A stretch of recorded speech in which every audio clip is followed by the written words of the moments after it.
За тэгээд хоол цайвуулж сууж байваа. Хаттан байна. Байглаа байна. Та өнөөгөр их та гарно гэж асууж байна. Тэгэхээр чамайг дасгах гэж гүтэлё гэхэд байглаа.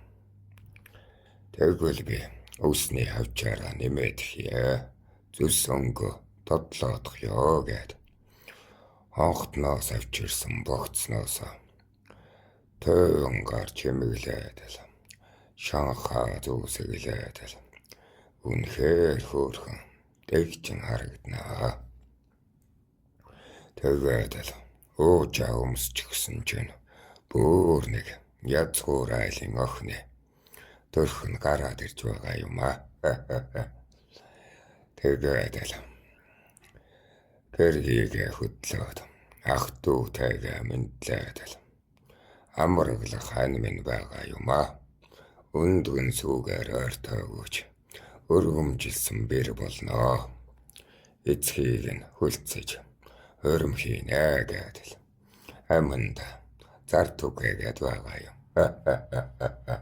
Танаахан шиг ямар тэр цаасан дээр хөрдлөн хөвсөлт гэж бэлдэх биш. Явж л хэлэн шүү дээ. Хүмүүс тэгтэл шөнөбэрийн зүс сайн шинхэн хүүгийн элч сайн гэдэл бүх хүнээс л ерөөл цуглуулваа. Тэгээд л энэ манай гэрийн шивгчин гихч байгаамаа. Энэ нь манай агтчин ах байгаа юм. Энэ нь хаалгач, энэ нь үүдэж, энэ нь усчин, энэ нь галч, энэ нь бэхэ, энэ нь аавын бичээч байгаа юм.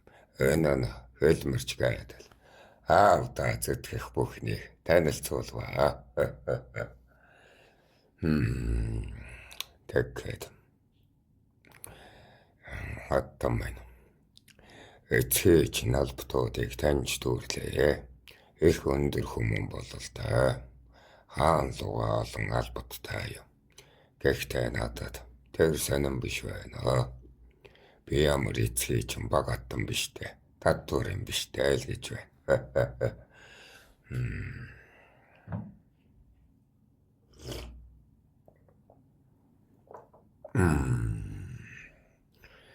Тэгэхээр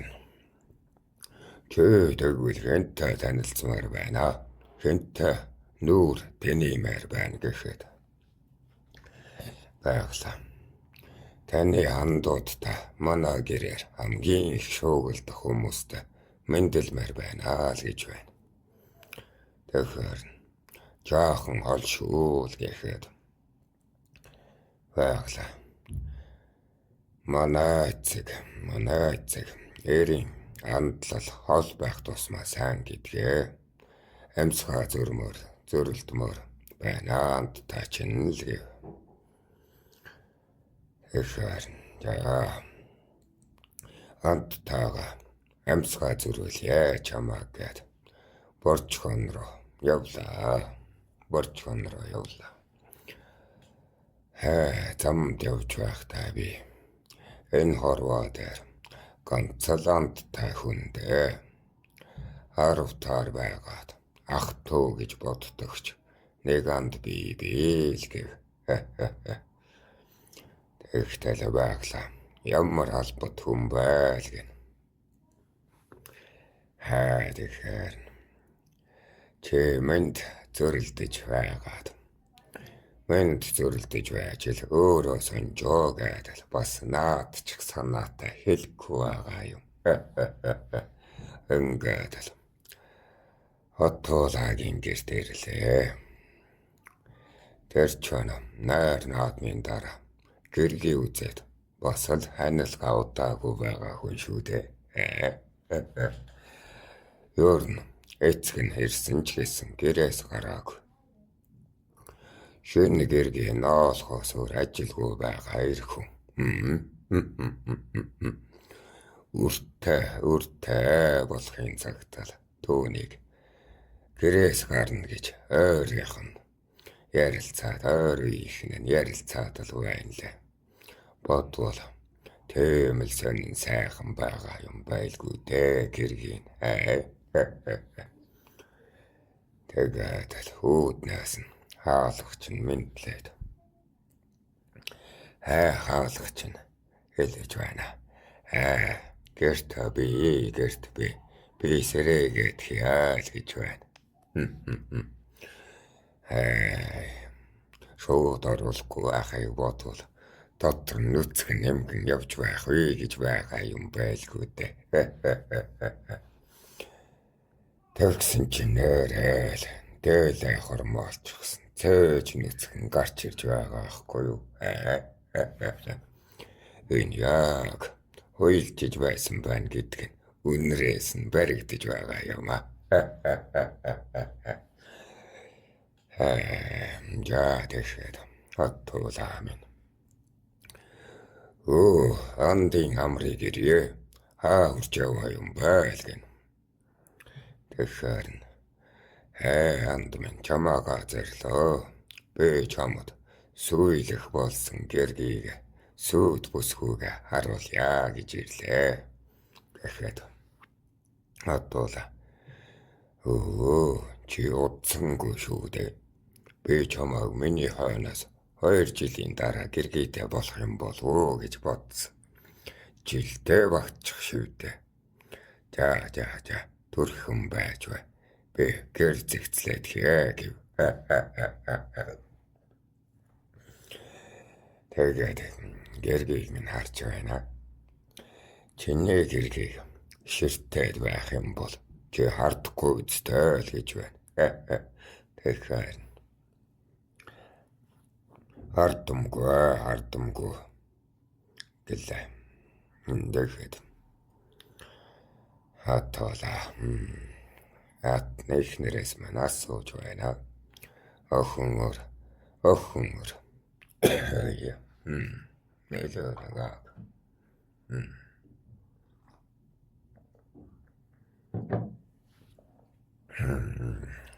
Байлагаас асууж.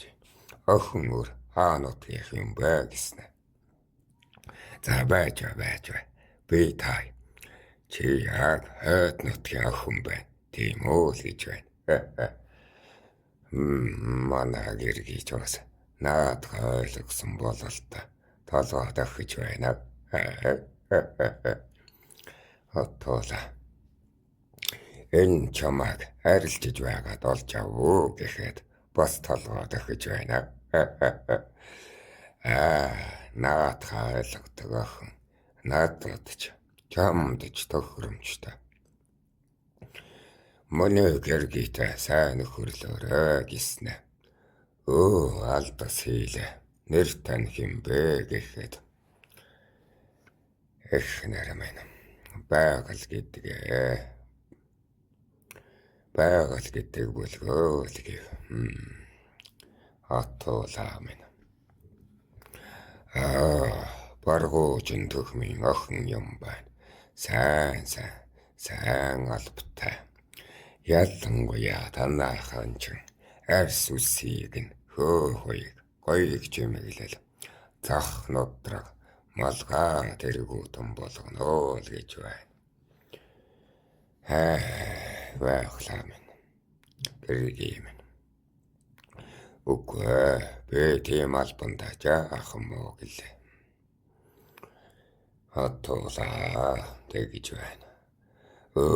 Би хойд нутгийнхныг бүгдийг нь арсыг ойлгуулагчд гэж бодсон. Чи ямар хэлбэртэй гаршиж байна даа л гэж асуу. Тэгтэл гэргий минь. Би тамдаа гаршиж байна гэхэд. Хатуулаа минь.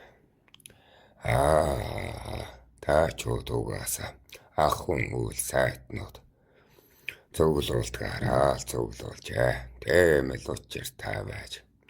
Би чамайг нь байлддаг гэж хэлэхүй гэж айлаа шүү гэж байна. Тэгээд Төртийн гэрээс гаруу гэхэд одоо язгуурт нөө л гэж асууж байгаа юм. Байгаль минь. Төртийн гэрээсээ гэхэд одоо хаас тэгвэл хоёулаа бас чиний дэргэд үг хэлээд байж болох юм байна. Хэлэх үг дүмнээс ялгахчихдаг охин миний амдад хэрэгтэй. Би тунчиг их баяртай байна гэв. Тэгтэл гэргээ минь хэлж байна хатуулаад. Би нэрээ айлттал та нэрээ айлтсангүй л гэж байна. Хатуулаад тэгтэл нөршөөний заа манайг нь боржогны хатуулаа гэдэг юм ханхуу ухаантай юм гэсэн чинь манай гэргийн царай хувхаа цайгаад явчихдаг юм. Тэгээд надтай уртхан шиг үг солих гэж байгаа янзтай. Тэгээд энийг ядсан хотоола алгуур дагаад ирээрээ. Би та хоёрын шивнэлдэж үнсэлцгийг харахгүй гэдэг цаашаа алхаж байна. Гэргээ тэгсэн чинь намайг нь татаатал. Танаа эцэг яг ямар албад хүн бэ? Та одоо яг ямар хэрэгэм зэрэгтэй байгаа вэ? Би их тагжиж байна шүү гэж байна. Би ч нугаас хэлээгүй юм чинь. Язгууртан гэдгийг мань л мэдэж байхад болоо гэж бодоод юу таашинхүү гэдгээ хэлэх. Бас нэг сорой юм уу та? Эсвэл үргэлжлэх гэж айсан ч юм уу та? Тэгэхээр манай эцэг тааш байгаа юм гэвч би дунд хөвөн нь учраас сайн даал нэг мянгалах байлгүй дээ гэхэд гэргийн минь яана би чинь одоо засгийн сургаалаа маш муу дүүргсэн хүн шүү дээ. Яана бошуухан сурыг даал гэж байна шүү. Так.